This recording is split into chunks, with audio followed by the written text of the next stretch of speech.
Oi pessoal, tudo bem? Vamos continuar lendo Neil Walsh, Conversando com Deus, o diálogo que vai mudar a nossa vida de acordo com ele. E ele diz que nesse diálogo a gente vai saber se Deus tem senso de humor, se o inferno existe, quem foram Buda, Jesus e Krishna e o que é afinal o amor. O Neil Donald Walsh, ele almeja mostrar ao mundo que todos podem conversar com Deus a todo instante e que a questão não é com quem Deus fala, mas quem está disposto a ouvi-lo. E aí ele diz, se a gente está disposto a ler esse livro, é porque nós estamos prontos para ouvir Deus, porque quando o discípulo está pronto, o mestre aparece. Nós estamos aqui na segunda parte do livro, onde Deus está respondendo ao Neil Walsh, porque que ele diz que a gente deve acreditar nos nossos valores, deve agir de acordo com os nossos valores e ao mesmo tempo ele diz que os nossos valores estavam todos errados. E aí Deus vai explicando que é porque a gente costuma pegar aquelas crenças que nos são passadas e agir de acordo com elas e não prestar atenção na nossa experiência. Porque ele disse ali no início do livro também que a forma dele se comunicar conosco é através de palavras, que é a mais fácil de ser mal entendida, é através da experiência e através do pensamento. E que ele fala conosco através dos nossos sentimentos, do nosso coração. E então ele diz que se a gente através das experiências, então se a gente pega dogmas que já estão fechados, pacotes fechados, e não, mesmo que a gente experimente, a gente veja que é diferente, como ele fala de alguns assuntos tabus, como sexo e dinheiro, por exemplo, mas a gente continua, a gente experiencia, vê que não é aquilo que nos falaram, mas a gente continua porque a gente não quer abrir mão daquele pacote que já nos passou, seja porque é mais fácil continuar ali, e aí eu até disse no vídeo anterior que eu vi uma frase interessante também, que Deus disse que ele vomitaria os mornos, porque eu acredito que mesmo aqueles que acreditam ferrenhamente em um Deus ciumento e vingativo e defendem isso com unhas e dentes, é melhor do que aqueles que desconfiam que não é assim, mas que continuam ali, sabe, onde estão ensinando que seja assim, porque isso seria ser morno, acredito. Então, é por isso que Deus disse, se os seus valores são aqueles que que estão sendo confirmados pela sua experiência, então continua com eles. Mas se não for, então faz o favor para mim. Começa a pensar por si mesmo. E aí ele disse que isso dá para a gente entender se a gente puder trazer esses valores à luz do escrutínio público e se disser ao mundo sem hesitação quem a gente é e no que a gente acredita. Então, Deus terminou assim, se você fizer isso, então você atingiu a perfeição e põe esse livro de lado. Aí o Neil Walsh diz, não, eu não sou perfeito, e por isso procurei o Senhor, diz mais outras coisas aqui, eu só estou resumindo, não consegui descobrir as respostas sozinho. Aí Deus diz que ele não precisa tentar descobrir sozinho, que ele está aqui para ajudar mesmo. Mas aí o Neil Walsh diz, mas parece tanta presunção simplesmente sentar e dialogar com o Senhor assim, e aí Deus dá uma resposta fantástica. Eu entendo, os autores da Bíblia eram todos sãos, mas você é louco. E aí ele diz, não, mas os autores da Bíblia conviveram com Jesus Cristo, eles contaram o que eles viram ali, eles só relataram experiências próprias que eles tiveram vendo a vida de Jesus Cristo. E aí Deus diz, a correção. A maioria dos autores do Novo Testamento nunca conheceu ou ouviu Jesus Cristo em suas vidas. Eles viveram muitos anos depois que ele deixou a terra. Não reconheceriam Jesus de Nazaré se o vissem na rua. E aí o Neil Walsh, acredito, de boca aberta, ele falou, mas... E aí Deus continua. Bora lá. Os autores da Bíblia não tinham muita fé e eram grandes historiadores. Ouviram as histórias que foram contadas a eles e aos amigos por pessoas mais velhas, que as tinham ouvido de outras pessoas mais velhas, até finalmente fazerem um registro escrito. E nem tudo que os autores da Bíblia escreveram foi incluído no documento final.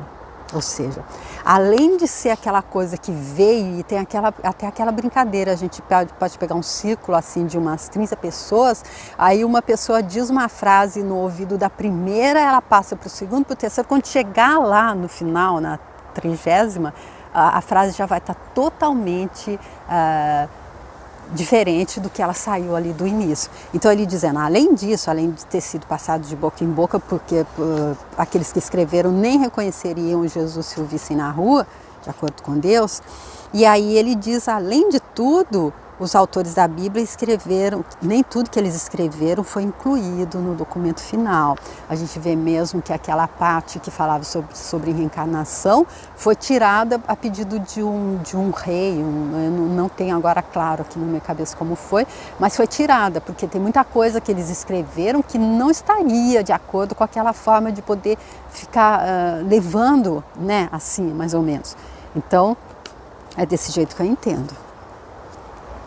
Os ensinamentos de Jesus já tinham levado ao aparecimento de igrejas, isso está entre aspas, essa palavra, e como acontece sempre que as pessoas se reúnem em grupos formados em torno de uma ideia influente, havia certos indivíduos dentro dessas igrejas ou desses enclaves que determinavam que partes da história de Jesus seriam contadas e como.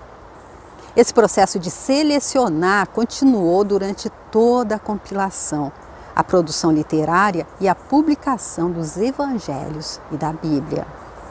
Então, Deus vindo antes, porque essa parte que eu falei da reencarnação, eu acredito que foi mandada ser retirada. Mas aquele dizendo que mesmo antes de ser publicado, então, o pessoal já foi fazendo ali, determinando que partes, né, da história seria contada, porque talvez muita coisa era melhor não contar, porque senão as pessoas poderiam pensar por elas próprias, não é? Não seria isso? E quando a pessoa pensa por ela própria, como o próprio diabo diz no livro Mais Esperto que o Diabo, do Napoleão Hill, eu fiz também, eu deixo a playlist aqui se você quiser ver, ele que deixou bem claro que ele só existe na mente de quem acredita nele, porque ele é apenas o lado negativo da força, e que quem abre a porta da mente para ele é o medo, e que é só assim que as pessoas se alienam a ele quando elas não pensam por elas próprias. Então aqui Deus então também explicando que dessa forma, se isso não tivesse sido selecionado, então muita gente ia estar pensando por ele próprio, e aí não ia se alienar ao diabo, que a gente sabe, de acordo com ele, só existe na cabeça na mente de quem se entregou ao medo e que acredita nele. E aí começa daí, aí a gente já entende, já começa entendendo tudo errado. E a gente se recusa a pensar por nós mesmos, e aí vai continuando dessa forma, até a gente entender. Essa é a minha forma de entender apenas. Até mesmo vários séculos depois que os textos sagrados originais foram escritos, um concílio determinou mais uma vez que doutrinas e verdades deveriam ser incluídas na Bíblia, então oficial, e quais seriam prejudiciais ou prematuras para se revelar às massas. E também houve outros textos sagrados, escritos em momentos de inspiração por homens comuns que não eram mais loucos do que você. Então, aqui Deus explicando que depois dessa seleção que eles fizeram antes mesmo de ser lançado, depois ainda houve concílios, foi nisso que eu li que se tirou a informação sobre a reencarnação, porque aí eles depois mesmo que lançou, pensaram, mas nossa, isso aqui não vai ser muito bem, vai ser prejudicial ou prematuro. Eles não estão preparados para pensar por eles próprios, então não vamos dar isso para eles, vamos deixar que fica mais fácil a gente levar para onde a gente quiser. E aí ele diz que também houve outros textos sagrados que foram inspirados por ele a homens comuns, como o Neil Walsh. Ou seja, Deus dizendo, ainda que tenham feito dessa forma que ele está falando, aquele livro que deveria ser o mais sagrado, ele não é isso que vai fazer com que Deus não é limitado. Aí ele foi mandando outros. Existem vários manuais de instrução. Eu vou trazer ainda para vocês um poema do... Tá nesse vídeo que eu deixo aqui, que é o vídeo que eu digo Porque Eu Não Tenho Religião. É um poema de um padre francês, eu esqueci o nome dele agora, que fala disso mesmo. Quem tem religião encontra o sagrado em apenas um livro, que Deus está dizendo aqui que foi selecionadas as informações, e quem tem espiritualidade encontra o sagrado, o divino, em todos os livros em que isso se encontra, porque não são todos os livros que trazem mensagens também sagradas e divinas, fica claro, né? Está insinuando que estes escritos poderiam um dia se tornar sagrados? Meu filho, tudo na vida é sagrado. Sendo assim, estes escritos também são. Mas eu não farei com você um jogo de palavras, porque sei o que quer dizer. Não, eu não estou insinuando que este manuscrito um dia se tornará sagrado. Pelo menos não antes que se passem séculos, ou que a linguagem se torne obsoleta. O problema é que a linguagem aqui é muito coloquial e contemporânea. As pessoas presumem que se Deus quisesse falar diretamente com você, não o faria como se fosse o amigo que mora na casa ao lado. A linguagem deveria ter uma estrutura unificadora, se não divinizadora. Uma certa dignidade, um quê de santidade. Como eu já disse, isso é parte do problema. As pessoas pensam que Deus só aparece, e essa palavra está entre aspas, de uma forma. Tudo que não corresponde a esta forma é visto como blasfêmia.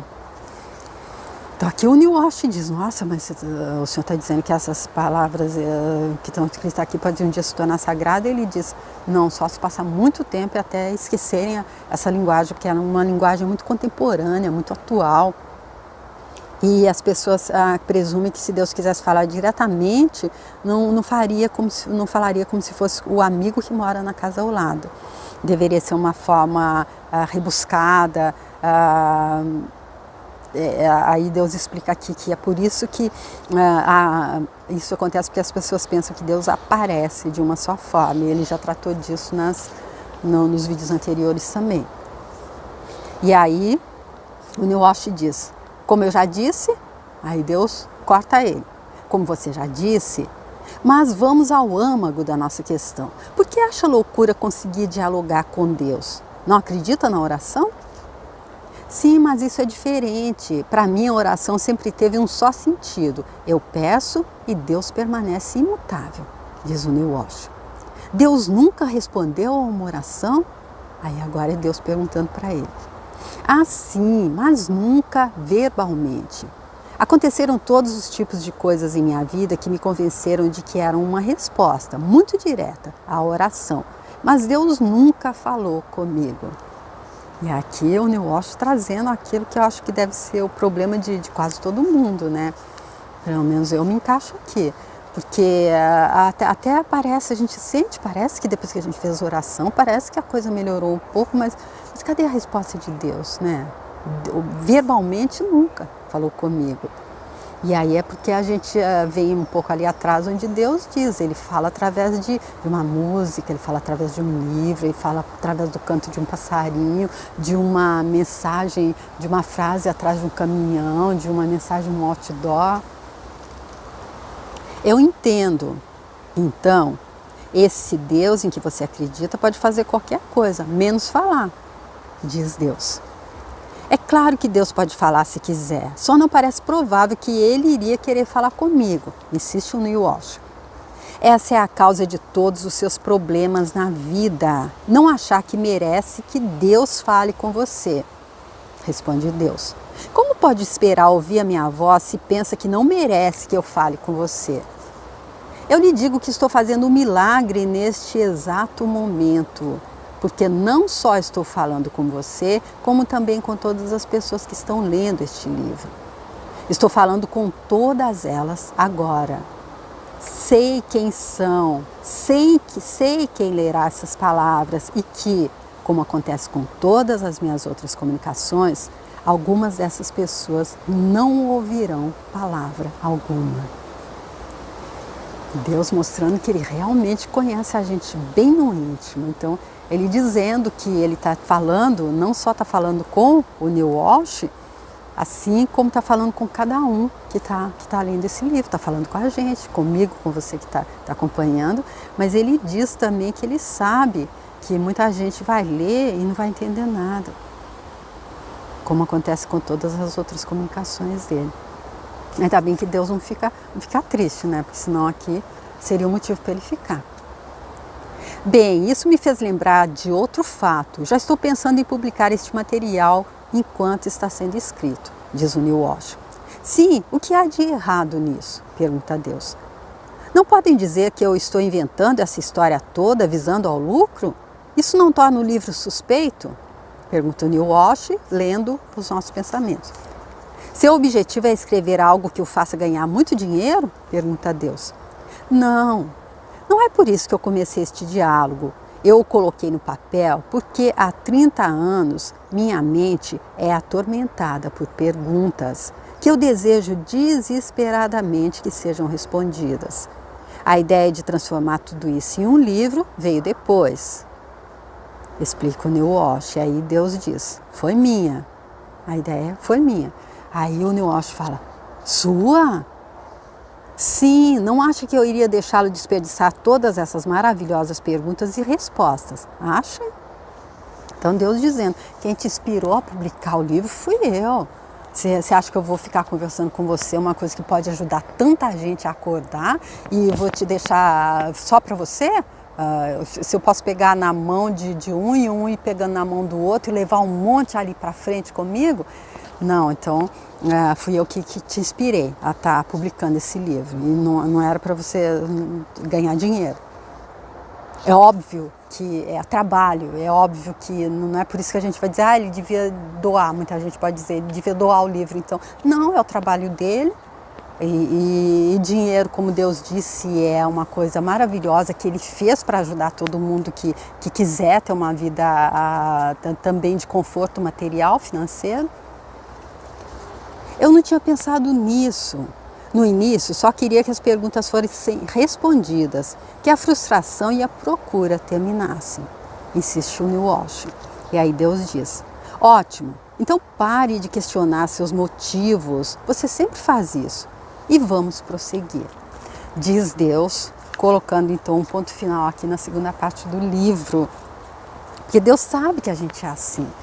Tudo que a gente está fazendo, especialmente quando a gente tem essas crenças limitantes sobre dinheiro. Ah, meu Deus, mas é uma coisa, eu acho incrível quando a gente pensa que aquilo que é espiritual, por exemplo, a gente vai ali em um lugar, seja o que for, um culto, uma missa, um trabalho espiritual, qualquer coisa, a gente usa o banheiro, usa o papel higiênico, tem luz, tem lugar para sentar, às vezes tem até uns comes e bebes ali no final, e quando o pessoal, acho que não precisava nem pedir, na minha forma de pensar, eu acredito que eu devo dar uma colaboração, não é? Se não for cobrado, é evidente, mas eu acredito que tem gente ainda que pensa, mas se é de Deus não devia ser pago. Mas e quem é que vai pagar os gastos ali materiais, não é? Então eu acredito que é mais ou menos isso, essa parte que está meio embutida aqui nas entrelinhas desse finalzinho, dessa segunda parte do livro, tá bom, gente? Mais uma vez, só aquilo que eu desconfio, e sendo o ser infinito divino como todos nós somos, estou humana. Então eu me permito ainda plagiar Guimarães Rosa quando ele diz que ele não sabe de nada, porém desconfia de muita coisa. E aqui os meus comentários são tudo baseados naquilo que eu desconfio. Tá bom? Eu espero que você esteja gostando. Se quiser compartilhar, curtir, comentar, eu te agradeço muito. Se você quiser, entra lá no meu canal, tem outros livros também muito legais que com certeza também foram inspirados por Deus. Se você quiser também, se for leve, se você quiser se inscrever lá, eu te agradeço também. E se você quiser continuar para ver como é que continua esse diálogo que está cada hora mais, eu não conseguiria parar aqui, eu tenho que ir até o final. Aí se você quiser também continuar comigo, eu te agradeço muito, espero te ver no próximo vídeo. Tchau, obrigada.